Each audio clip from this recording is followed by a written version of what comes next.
You know, when we hear about the conflict between Iran and Israel, our minds usually jump straight to missiles, borders, and all that. But what if the real war, the hidden one, is being fought over something else entirely? We're about to dive into a detailed analysis that argues the real battle, well, it isn't the one we see on the news. And that leads to a really compelling question, right? Is this whole thing truly about land or faith? Or is it about money? What if the real prize isn't a piece of territory, but the very engine that runs our modern world? The core idea here is that the real battlefield is economic. It all boils down to two things that basically power our entire civilization: oil and the US dollar. The claim is simple. If you control those two things, you pretty much control the world. Okay, so how does this whole game of economic dominance actually work?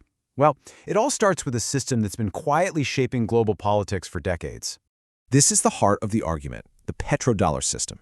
Look, it's not just about having a say in who sells oil. It's about making sure that every single one of those transactions happens in a currency that the US government can, print whenever it wants.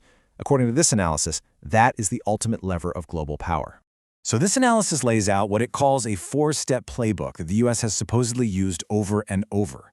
Step 1, you target an oil-rich nation that's trying to move away from the dollar. Step 2, you destabilize it. Step 3, you get control of its oil. And finally, Step 4, you enforce the petrodollar system.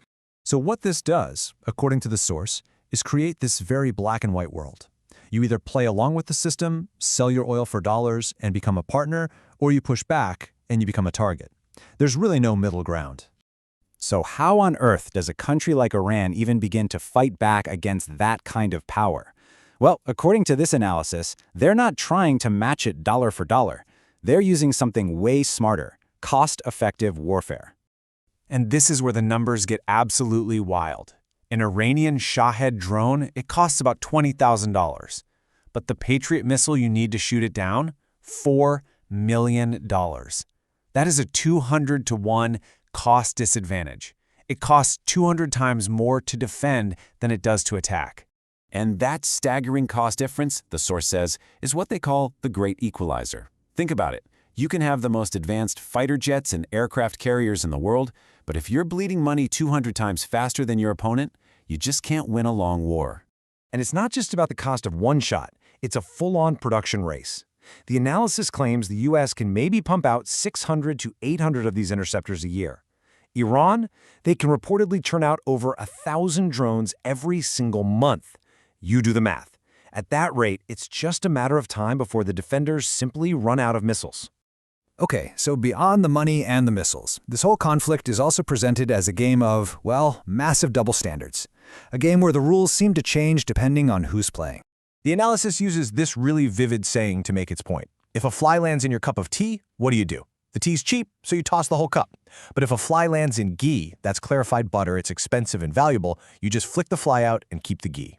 The argument is that global powers treat nations the exact same way. And here's a perfect example of that in action, according to the source. The U.S. stands on the hijab in Iran, an adversary, is called a human rights crisis.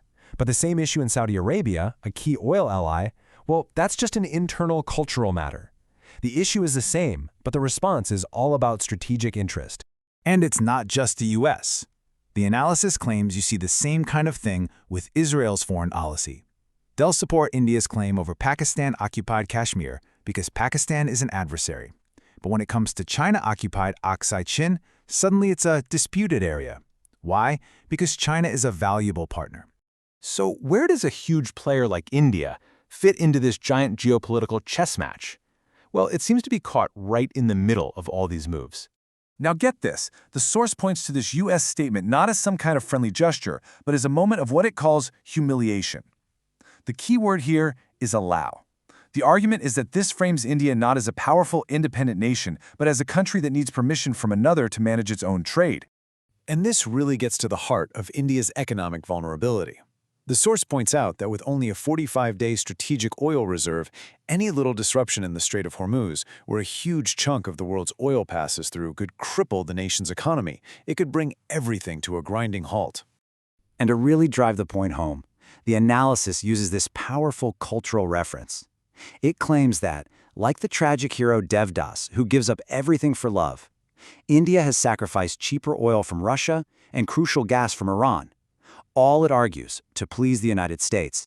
But these aren't just abstract games. And the analysis really ends its section on India by reminding us of the very real human cost. By referencing a victim of the Pahalgam attack, it drives home the point that these conflicts have devastating, unforgettable consequences for real people.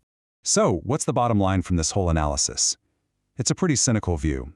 It's that in this global game of nations, things like principles and morals, they're nice, but power and self-interest, those are the only rules that really matter. And that leaves all of us with a pretty heavy question to think about. When these giants are fighting over the world's resources, where is there a safe place for anyone else to stand? Are they just forced to pick a side and hope the ground doesn't collapse beneath them?